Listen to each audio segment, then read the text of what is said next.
அன்பு நண்பர்களுக்கு வணக்கம். 550 செய்யுள் 36. பிரிவை உணர்த்திய தோழிக்கு அவள் சொல்வதற்கு மறுப்பு கூறுவது போல உள்ள செய்யுள் இது.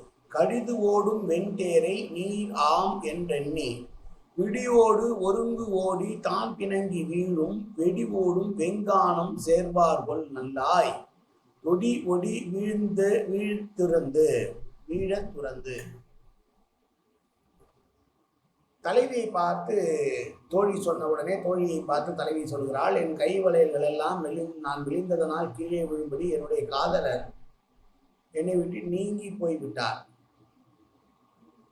தண்ணீர் ஓடுவது போல இருக்கக்கூடிய நீர் ஓடுகிறது நினைத்து கொண்டு ஆண் யானையும் பெண் யானையும் வந்தால் அங்கே வெறும் காணல் நீர் தான் இருக்க, கால்கள் தேய்ந்து ஓய்ந்து போகும்படியாக யானைகள் கீழே விழுந்து மடிவது போல வெடிப்புகள் நிறைந்த கொடிய காட்டு வழியிலே அவர் செல்வாரோ, எனக்கு பயமாக இருக்கிறது. அவர் என்னை விட்டு பிரிந்து சென்றிருக்கிறார். அவர் நீர் என்று நினைத்து பெண் யானை ஆண் யானையும் வந்து ஓடி வந்து நீரை குடிக்கலாம் என்று வந்தால் அது காணல் நீராக இருந்து பெரிய பெரிய வெடிப்புகளோடு இருக்கக்கூடிய பாலை பூமியாக இருக்கிறது.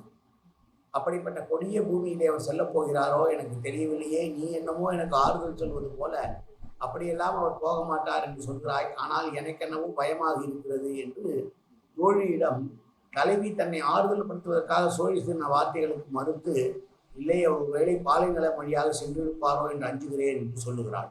மீண்டும் ஒரு முறை செய்யும். கடிது ஓடும் வெண்தேரை நீர் ஆம் என்றெண்ணி விடியோடு ஒருங்கு ஓடி தான் பிணங்கி வீழும் வெடி ஓடும் வெங்கானம் சேர்வார்கொள் நல்லாய் தொடி ஓடி வீழத் துறந்து. நன்றி, வணக்கம்.